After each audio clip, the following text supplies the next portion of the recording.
And yon! Tips and tutorial tayo sa paggawa natin ng portrait tattoo.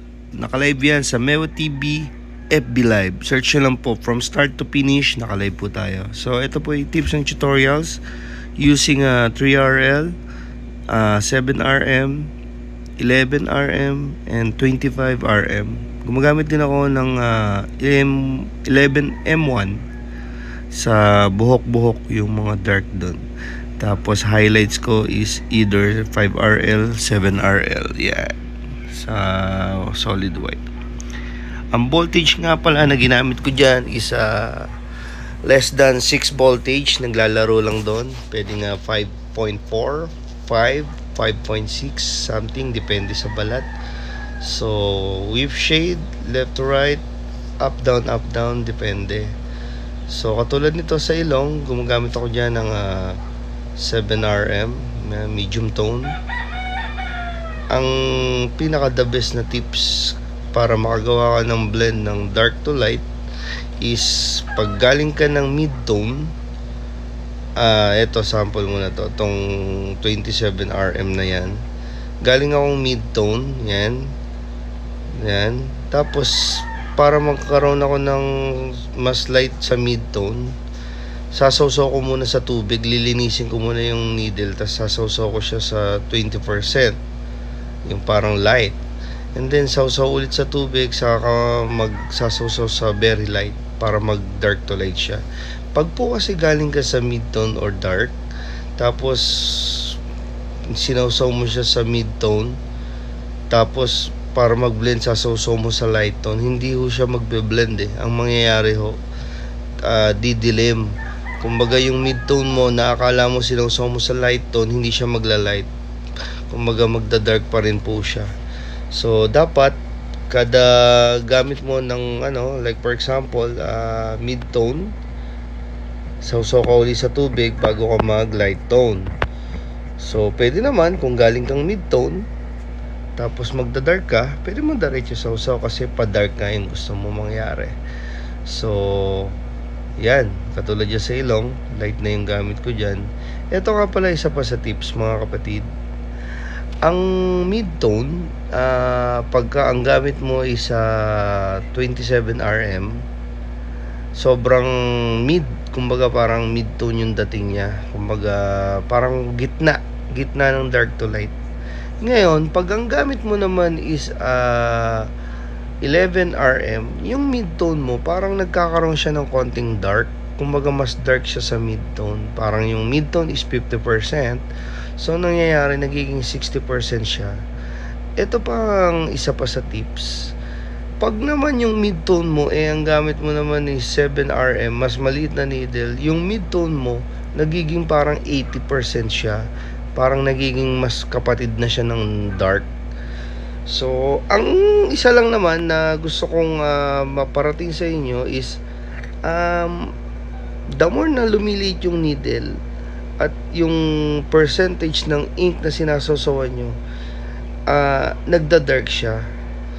So sa makatuwid, kung ang texture na ginagamit nyo is like for example sa mga lola, meron siyang dark na parang eye bag or yung mga ngiti niya, yung mga kulukulubot niya, huwag na kayong sasawsaw sa pinaka dark. Gamit na lang kayo ng small needles ng mga 7RM or ng mga RS, depende. Sa inatinan ko kasing seminar, ang magagaling ng mga obsidian, yung more or less ang ginagamit nila is RS. Iba-iba, hindi naman natin sinasabi na puro RS. Ako kasi nung nagko-cover up ako, puro RS ako. So ngayon, nag-i-innovate tayo, naghahanap tayo ng mga iba't ibang mas magiging komportable tayo. So lahat ng sinasabi ko ngayon is yung nilalaman nung ginagawa ko ngayon.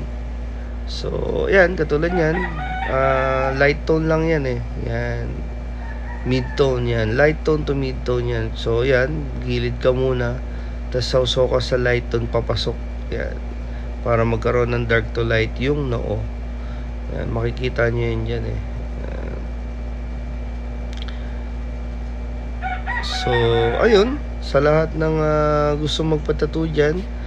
Ayan, nag-ano na ako dyan, papasok na yan. Light na yan, parang halos wash na yan eh. Wag walang diin ha, hindi pwedeng madiin yung shade kasi pag nag-start ka ng madiin talaga agad, eh mahihirapan kang habulin. Maganda light lang. Kagandahan kasi sa portrait, magsisimula ka sa damit, sa baba, sa leeg, para matitimpla mo na yung gusto mong texture na kulay. Kasi may mga balat na hindi agad lumalabas yung pagka-wash, so makikita mo agad doon sa leeg kung ano yung blend na gusto mo. Sa mata naman, gumagamit ako ng 3RL muna. Ayan, dark tone. Then pag alam ko na, maganda na, saka ko siya papasukan ng solid black doon sa eyeball.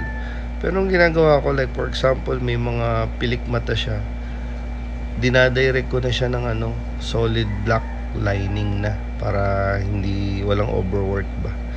Yan. Tapos yun, dahan-dahan lang.